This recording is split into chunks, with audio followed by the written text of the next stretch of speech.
Good afternoon, everyone. Welcome to the Institute of World Politics. My name is Dr. Amanda Wan, and I'm the director of the China-Asia program here at IWP. For those who are new to IWP, we are a graduate school of National Security, Intelligence, and International Affairs. We have 7 master's programs, including 2 online MAs, as well as a Doctor of Statecraft and National Security program, and 18 certificates of graduate study program, as well as a continuing education program. So if you are interested in learning more about any one of our educational programs, please feel free to come speak to me at the conclusion of the event, and I'll be more than happy to help you get connected with one of our recruiters. And also, if you'd like to support the work of IWP, please go to iwp.edu/donate. Today's event is part of the Asia Initiative Lecture Series, which I founded back in 2019. And today we have Ambassador Jose Manuel G. Romualdez, who will be giving a lecture on the topic of the U.S.-Philippines alliance. Ambassador Romualdez was appointed Ambassador of the Republic of the Philippines to the United States in July 2017 by President Rodrigo Roa Duterte. On 29 November 2017, he presented his credentials to U.S. President Donald Trump and formally assumed office as Ambassador Extraordinary and Plenipotentiary. Additionally, as the head of the Philippine Embassy in Washington, D.C., Ambassador Romualdez is currently the Philippines emissary to the Commonwealth of Jamaica, Republic of Haiti, Republic of Trinidad and Tobago, Antigua and Barbuda, Bahamas, Barbados, Dominica, St. Kitts and Nevis, St. Vincent and the Grenadines, and St. Lucia. Prior to his appointment, Ambassador Romualdez was designated as a special envoy of the Philippine President to the U.S. He also served as a member of the several Philippine business delegations visiting the United States, China, Japan, and New Zealand from 1989 to 2012. Ambassador Romualdez has extensive experience as a media practitioner and business executive. He used to be the Chief Executive Officer of Stargate Media Corporation and the publisher of People Asia magazine, which is the Philippine Star affiliate. He was president of the Manila Overseas Press Club and vice president of Rotary Club of Manila. Ambassador Romualdez writes columns for the Philippine Star, and all of his columns have a wide following of readers both in the Philippines and abroad. Well, thank you, Ambassador, for having us today, and we look forward to your lecture.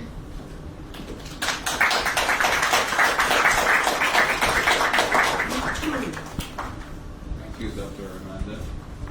Well, it's great to be back. Actually, I came here with my first year as ambassador to the United States, and I think I enjoyed that conversation we had here in this very same room. And things have obviously changed since I've been here last. And sorry, I'm not used to all these gadgets. But anyway, it's a pleasure to be back here, and thank you for inviting me. Thank you again to the Institute of World Politics for inviting me to speak here on the state of bilateral relations between the Philippines and the United States at a time when the Indo-Pacific region and the wider international community are facing some of the most serious security challenges of our time. Since Ferdinand Marcos Jr. took his oath as the 17th President of the Republic of the Philippines on the 30th of June last year, he has been consistent in communicating our independent foreign policy not just to the nearly 114 million Filipinos, but to the rest of the world as well. He is focused on rebalancing relations with the old and new partners, and has emphasized that the Philippines shall continue to be a friend to all and an enemy to none. In his engagement with various regional and multilateral forums, including his participation at the ASEAN and APEC summits last year, President Marcos consistently called for countries to exert every effort in addressing the most pressing challenges facing not only the Philippines, but many countries as well. These include food and energy security, pandemic preparedness, and the reinforcement of global health systems, addressing climate change, access to digital and communications technologies, revitalize trade and investment, and inclusion in sustainable and reliable global value chains. While economic recovery and growth have taken the overwhelming focus of the Philippine government under President Marcos, we are fully aware that there are many factors that affect our desire not only to get our economies back on track, but also to ensure that we come back stronger and more resilient than ever before, not the least of which is having a secure and stable environment within our region and the broader international community. From the Philippines' perspective, perhaps the most acute and consequential geopolitical development in recent years has been the growing great power rivalry between the United States and China. One only has to look at the recent incidents, such as the case of the high-altitude surveillance balloon, they now call it the balloonies, as well as the positions and actions taken by the two countries with respect to Russia's aggression against Ukraine, to have an understanding of how the relationship between the two countries significantly affects the rest of the international community. Indeed, while this competition between these two great powers is playing out in many parts of the world, nowhere is this more intensely felt in the Indo-Pacific region, where a number of flashpoints can potentially lead to a conflagration that hardly anyone wants. While there are various security challenges in our part of the world that are of concern to the Philippines, let me just briefly note two issues that have been around for decades, but which have undertaken new significance under the framework of the U.S.-China competition. The first issue directly includes or involves the Philippines, which is a claimant state in relation to the territorial and maritime disputes surrounding the South China Sea, while the second is a growing tension across the strait between China and Taiwan. As in-depth discussion of both of these issues is beyond the scope of this lecture, suffice to say that these are two of the most pressing external challenges for the Philippines, and it is critical that these are managed carefully while long-term and lasting solutions still prove elusive and ensure that tensions that might lead to an escalation of conflict are minimized. Cognizant of these and other security challenges facing the country, the Philippines has sought to strengthen its engagement and cooperation with partners and neighbors at the bilateral, regional, and multilateral levels. In the interest of time, allow me to focus on the developments in the bilateral relations between the Philippines and the United States and how strong relations contribute towards enhancing our security. There is no doubt that both countries play a lot of importance in the cultivation of bilateral relationship, and this has been made manifest through the flurry of activities and engagements at all levels of government, business, and people-to-people exchanges in the recent years, but most especially within the last year under the administration of President Marcos.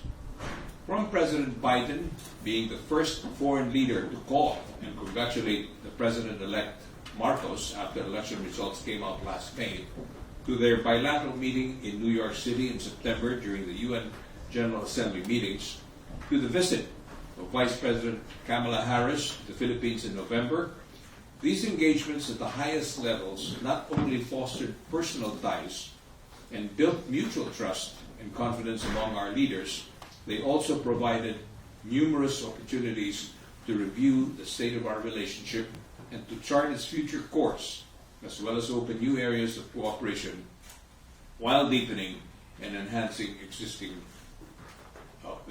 areas.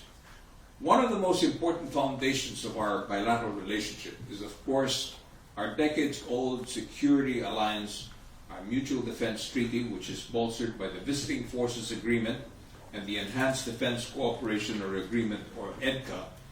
And as you may have heard or read in the news, particularly after the visit of Defense Secretary Lloyd Austin last month, where there was an agreement on 4 new EDCA sites in addition to the 5 existing ones. The additional locations would further boost our collective defense and capabilities, promote interoperability between our forces, and address existing and potential security threats to our nation and people, both traditional and non-traditional. With the Philippines being vulnerable to natural disasters, that the additional sites will also allow the United States to respond more quickly to disasters that could hit other areas in our country in the future. While a critical element of the bilateral relationship is the security alliance, the Philippines believes that our ability to fulfill our obligations under the MDT, or the Mutual Defense Treaty, is contingent on having a strong economy that can withstand pressure and intimidation from countries. Which is why, corollary to our security alliance, we also seek to boost our economic engagement with the United States. The Philippines' economic priorities are well aligned with the priorities of the United States, enabling us to work closer together on several areas of cooperation, such as renewable and clean energy, including nuclear power, supply chain resilience, in particular semiconductors and nuclear minerals, food security, climate and sustainability, and digitalization. The Philippines was one of the first countries to join the Indo-Pacific Economic Framework, or the IPEF, recognizing that working with the United States and its allies in the region will build a more resilient and robust economy and redound to our mutual benefits. As an APEC member economy, the Philippines is in full support of the United States hosting of the APEC summit, as well as its meeting leading to the summit in San Francisco in November. With these considerations in mind, 2023 certainly promises to be a busy year for our two nations and for our relations, with the first 2 months of the year already seeing the holding of the 10th Bilateral Strategic Dialogue, as well as the visit of U.S. Defense Secretary Lloyd Austin to Manila. Next month, we expect to host several cabinet secretaries, including our foreign, defense, and of course, our economic managers, who will be here for the IMF World Bank spring meetings and other related meetings.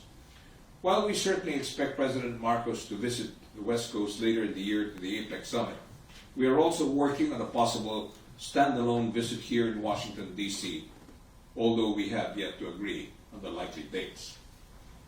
In the midst of these geopolitical realities, especially in our part of the world, the Philippines and the United States are at the juncture where important relations call for heightened and balanced security alliance and economic engagements.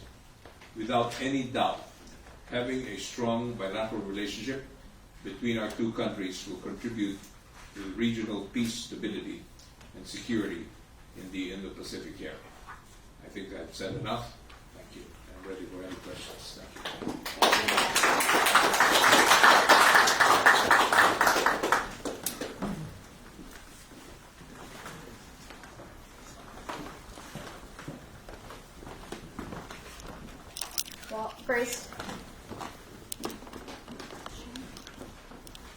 Well, first, thank you so much for such a wonderful remark.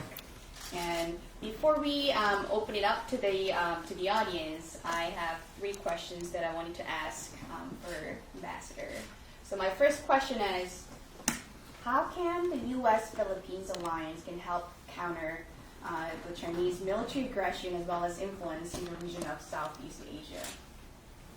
Well, clearly, the alliance that we have forged with the United States, we've had this alliance since 1951, the Mutual Defense Treaty, that is.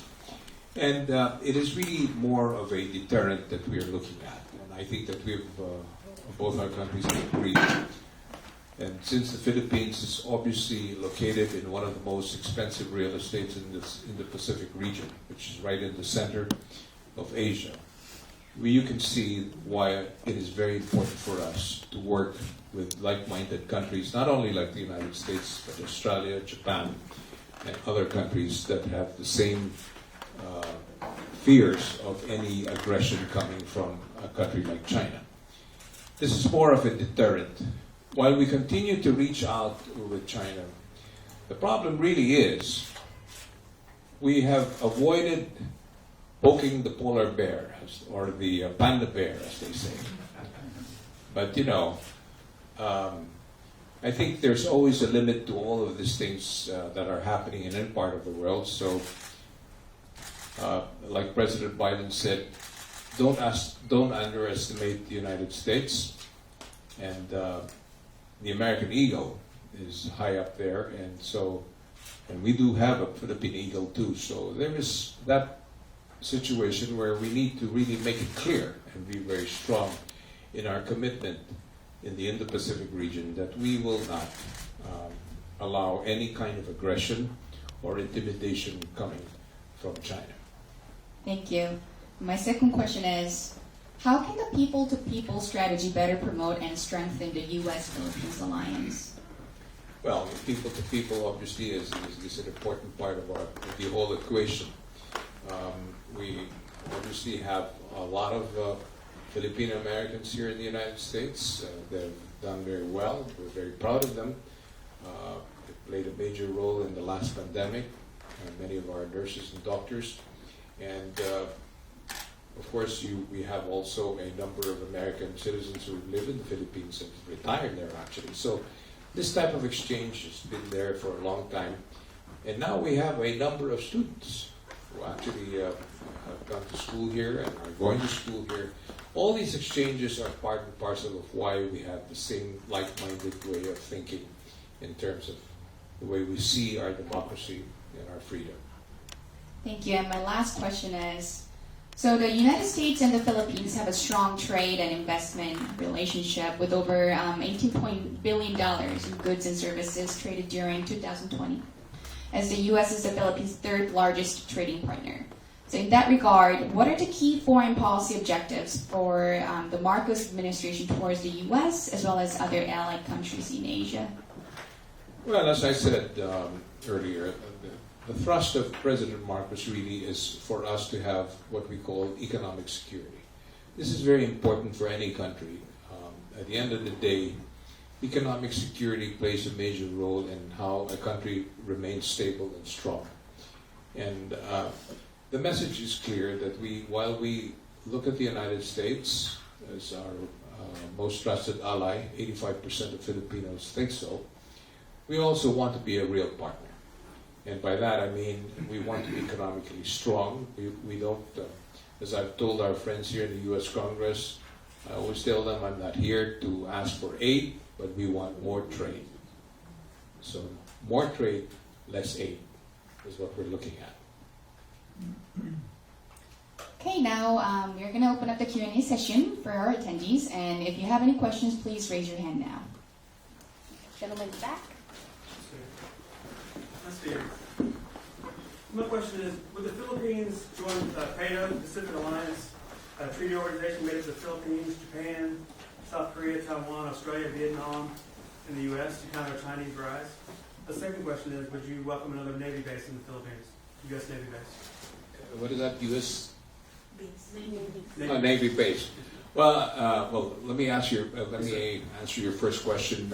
We are prepared to join an alliance with many of our friends and allies around the region, and of course, as you know, we already have an informal agreement with Japan and Australia into working with our maritime security, and we are looking forward to having like-minded countries band together to be a strong alliance in just simply trying to give a message, as I've said, and it's a deterrent that any kind of aggression is unacceptable.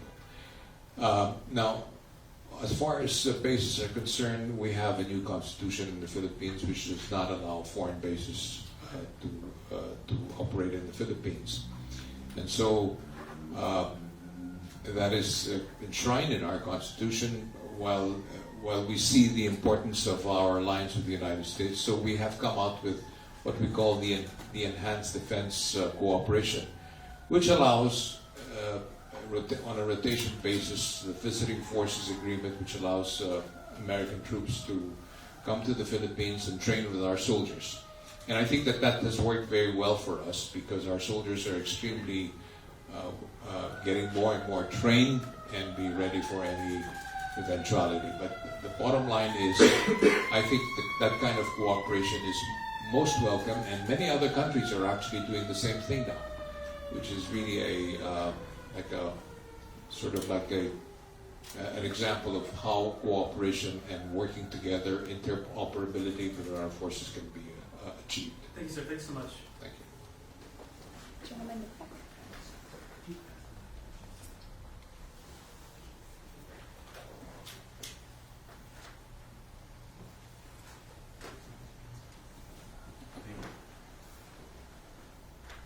Good afternoon, Your Excellency. Good to see you again. Thank you. Haven't Yes. seen you since the Philippines. So, Augustus Alzona, Asian, Filipino, Catholic, traditionalist, Catholic, American, nationalist. Okay. My question is this: is it true that I'm recording this dude, that the Biden administration, as well as the UN, and some very rich and powerful globalist forces are silently putting pressure on the Philippine government to legalize, I guess, for lack of a better term, the extremist homosexual agenda, which includes gay marriage as well as all the LGBT trans stuff? Well, there is no such thing as that. First and foremost, we're a sovereign country, so we have always made it clear to many of our friends and allies, and all other countries for that matter, is that our government has always practiced listening to advice, but we make our own decisions. And as far as that is concerned, I think that that's totally, as far as I'm concerned, it's unacceptable to talk about it on that basis.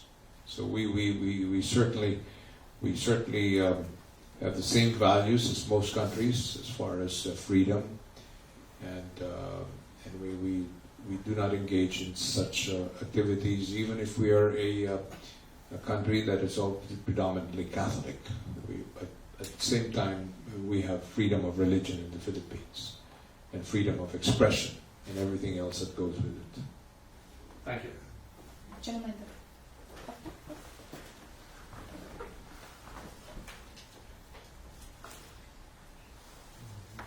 Mr. Ambassador, thank you for your time today. I have two questions for you. Firstly, on the South China Sea, the U.S., Japan, Australia have all expressed support following recent incidents with China.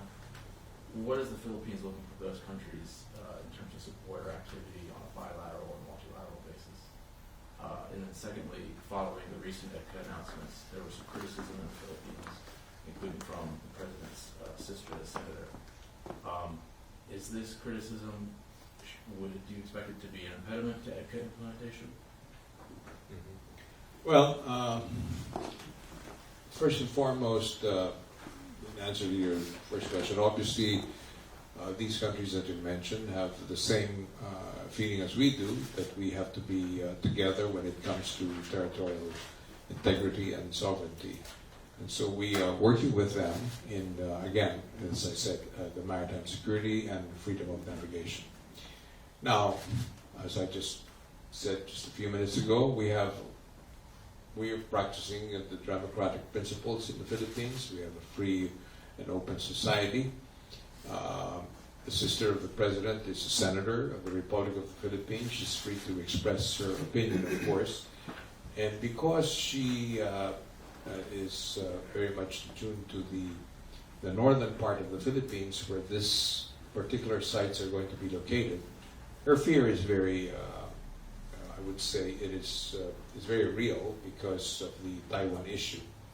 And the northern part of the Philippines, where the Marcoses are from, on a clear day you can actually see Taiwan on the northern part of the Philippines. So it's a fear that they have in that part of our country, and they feel that this type of having these sites open to visiting forces of the United States may ignite or drag us into it. But I think the way we see it is that it is a deterrent, and at the same time, it is part of our defense strategy. And I think President Marcos will continue and pursue that objective in making sure that our defense strategy remains in place.